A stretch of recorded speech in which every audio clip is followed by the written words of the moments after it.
Dalawang araw na po tol na hindi siya nakauwi sa boarding house, yung tatay ko. Kasi nung pagbaba namin tol, galing sa bundok, hindi ko naabutan si tatay na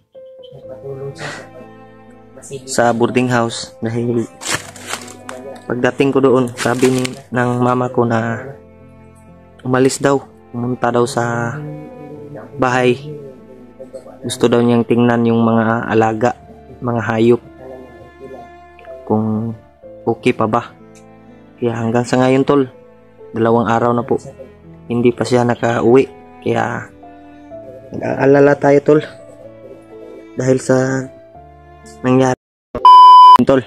Isang pagpalang araw sa lahat po, sa lahat po ng mga supporters natin at mga silent viewers, lalong lalo na po sa mga OFW. Dito po kami ngayon tol para puntahan yung tatay ko tol, kasi may parang masamang tol, pangitain dahil 2 araw na po tol na hindi siya nakauwi sa boarding house, yung tatay ko. Kasi nung pagbaba namin tol, galing sa bundok, hindi ko naabutan si tatay na sa boarding house dahil pagdating ko doon, sabi ng mama ko na umalis daw, pumunta daw sa bahay. Gusto daw niyang tingnan yung mga alaga, mga hayop, kung okay pa ba. Kaya hanggang sa ngayon tol, 2 araw na po, hindi pa siya nakauwi. Kaya nag-aalala tayo tol dahil sa nangyari. Kaya nagpatulong ako kay Remark tol na sundan yung tatay ko at puntahan kung anong nangyari sa kanya. Kinakabahan tayo tol, baka anong nangyari. Sana nga tol na okay lang po yung kalagayan niya. Sana makita natin. Nag-aalala talaga ako tol dahil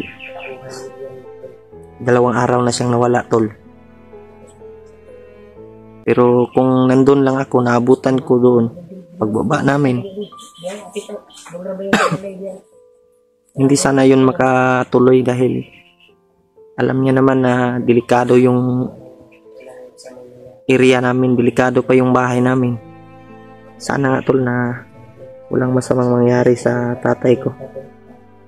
Kaya hindi ako nagsabi kaagad kay Remark na pumunta si tatay sa bahay. Ngayon lang kanina lang ako gani. Sana walang masamang nangyari sa tatay ko, brad.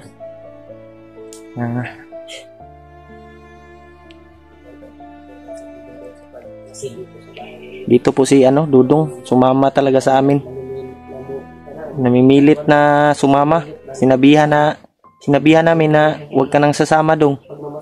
Pero gusto niya talagang tumulong. Napaka tigas talaga ng ulo ni Dudong. Pero wala tayong magawa tol kasi gusto daw niya. Mo gay mo akong gi kabalakan bay. Sana nandyan pa yung ama ko, tatay ko. Ngayon tol, sana po pagdasal niyo po yung kaligtasan ng tatay ko tol. Na nag-alala talaga ako tol na ilang araw na siyang nawala tol bago kami bumaba sa bundok.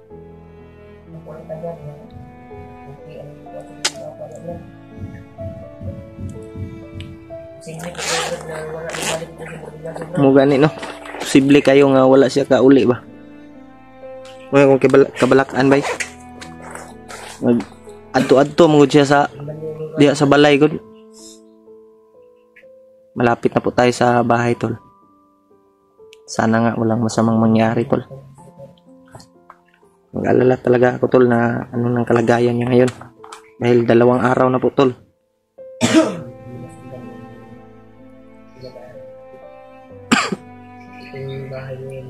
Hindi ko man, wala man guna ko naabtan siya Brad. Pagbaba na to ba? Wala na ko naabtan siya pagbaba na to. Wala po ko ni istorya dayon sa imo kay abi man ako nga niadto lang siya sa mga uyuan ako ba. Pag ingon ni mama na niadto daw sa balay na anak ko nga sus. Ano?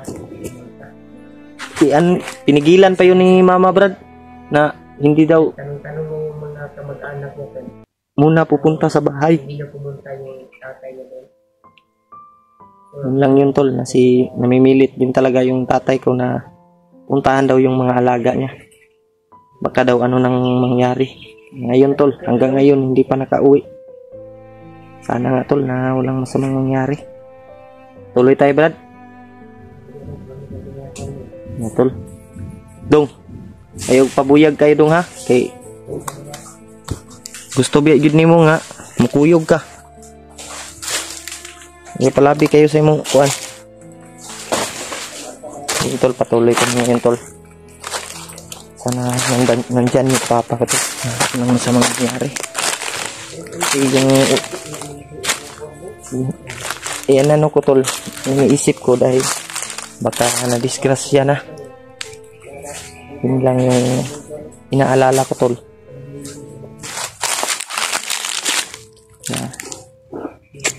Sobrang matigas kasi ng ulo ng ano ko, tatay ko kasi gusto niya yung pumunta sa bahay daw. Sabi ng mama ko, pinigilan pa yun ng ano ko, mama, na hindi muna pupunta doon. Tigas kasi yung ulo na puntahan daw niya. Ngayon tol, 2 araw na hindi pa umuwi. Sana tol, pagdasal niyo po yung kaligtasan namin tol. Kaligtasan ng tatay ko. Sana makita namin siya kagad. At walang masamang mangyari. Patuloy kami ngayon tol.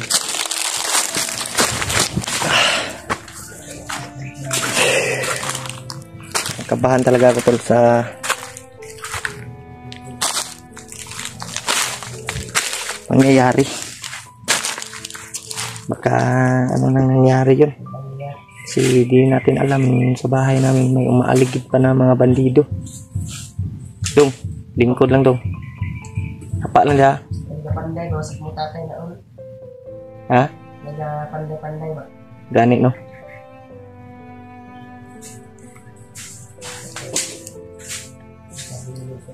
Sabi ko sa iyo kanina dong na huwag ka nang sumama.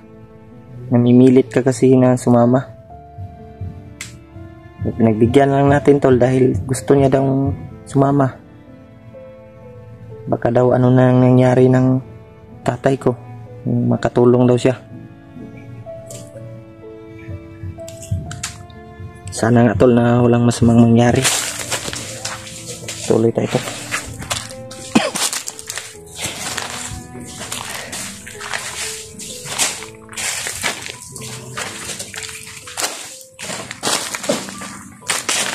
Lapit na tayo sa bahay dong. Huwag kang masyadong sa likod ka lang siguro. Ito ka lang, back up ka lang sa likod. Baka upo dito ka. Body ka kay remote. Tingin ka kay remote. Sabi ko nga sa'yo na huwag ka nang sasama eh. Sobrang ano talaga yung matigas talaga yung ulo mo. Ngayon tol, lala talaga ako tol sa tuloy tayo tol. Kinakabahan talaga ako tol.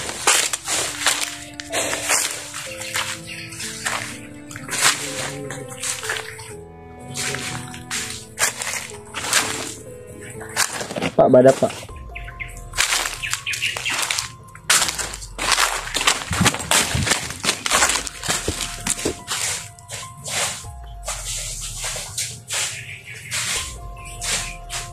Sana Kita natin kagad si tatay. Na okay lang po yung kalagayan niya. Dito ako, Brad. Dali dong, dali dong. Dali, Brad. Dali ba, dali.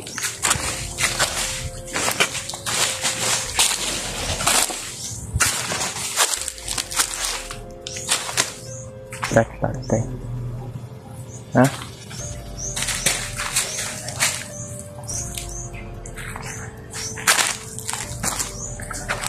Lang may ingay, Brad. May ingay.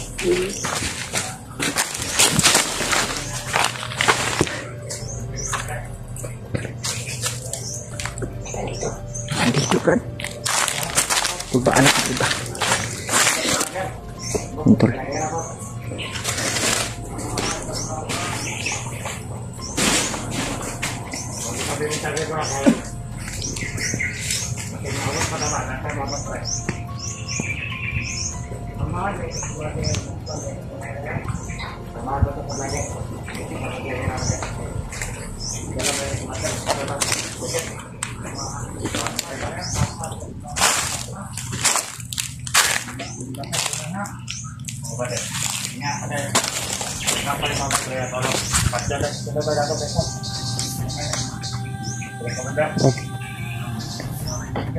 Parang hawak nila yung tatay ko, Brad. May motor na tumating, Brad. May motor, Brad. Dago, Brad, dago.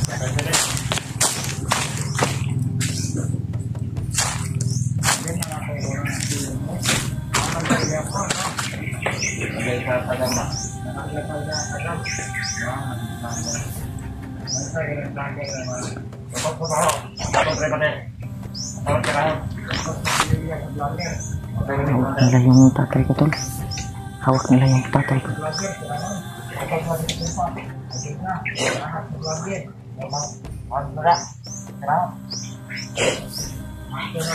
Pag na palagi kayo na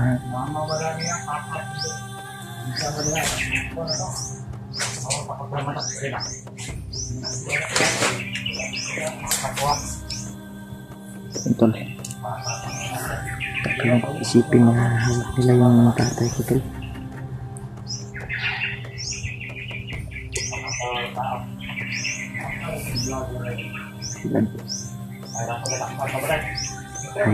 Hayop talaga itong mga bandido na to ba. Gusto talaga nila ano, hawak nila yung tatay ko.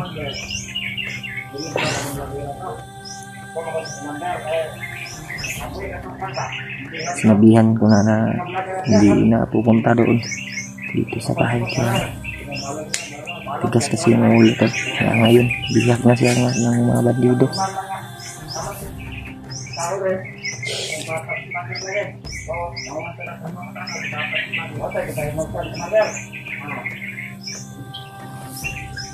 Hawak siya ng nakalungkot isipin, tol, na yung tatay ko, tol.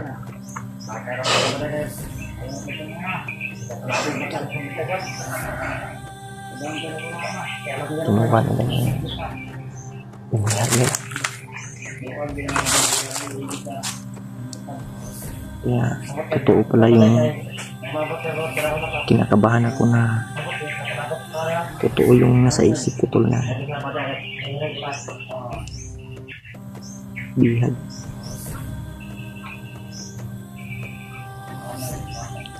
Bihag nila yung tatay ko.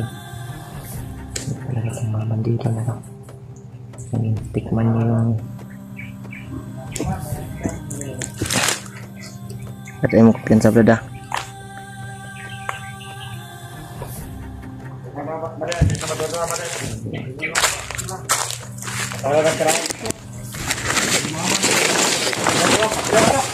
Mama na sa vlog ito na listo.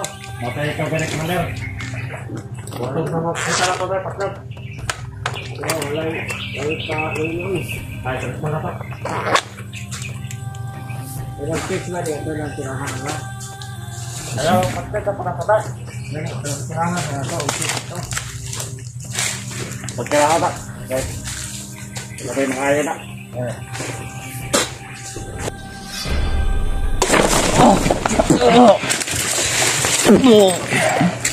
Ayop kayo ah. Kinuha yung tatay ko ah. Binihag nyo.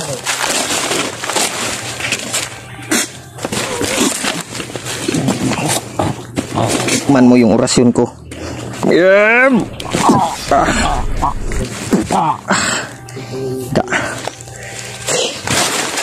Nagmingat po. Wala na. Kaya kung ano nagkuhan, ginawa. Nakalaba pa rin yung tatay din ulo. Kalaba ba bay? Yakon. Ano na to Brad? Sulod Brad. Nakalaba pa din yung tatay din ulo. Ang laba dahil siya sinilas na lang yung naiwan Brad.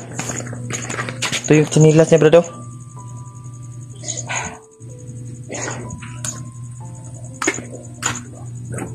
Sarado wala naging tower eh Brad.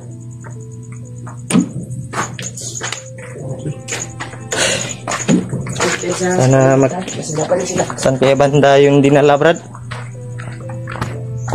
Wala na pong mga manok dito Brad oh. Pinuha na naman yung mga naiwang manok dito tol.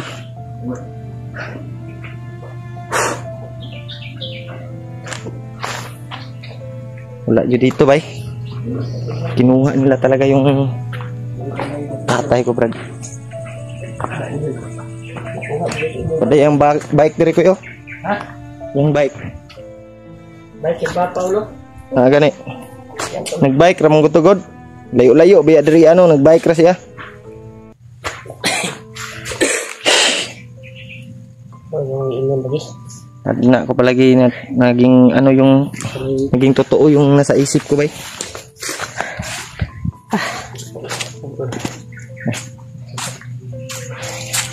Saan kaya natin hahanapin yung Brad? Saan kaya hanapin yung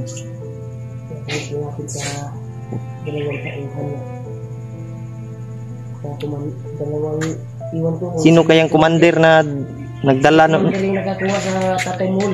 Gani no? Hindi natin alam kasi narinig lang natin sa mga bandido na tatay daw ng vlogger daw.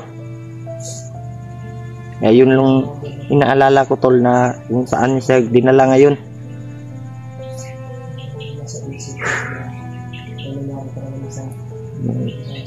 Naging totoo yung ano ko bay? Naging totoo yung nasa isip ko. Dinakog na siya dire wala day. Baik gani no? Ini ko lang mano. Kita magdugay dari wala. Kita magdugay dari Brad.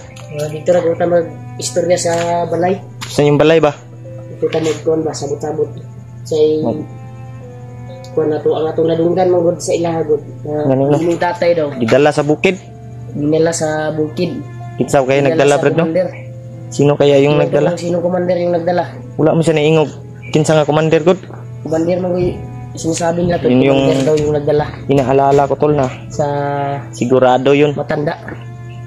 Baka si kuan bay, hindi si Bagtik, si Kilaw. Kasi dati din yung commander yung tatay ko Brad na Dito ko diyan saan to?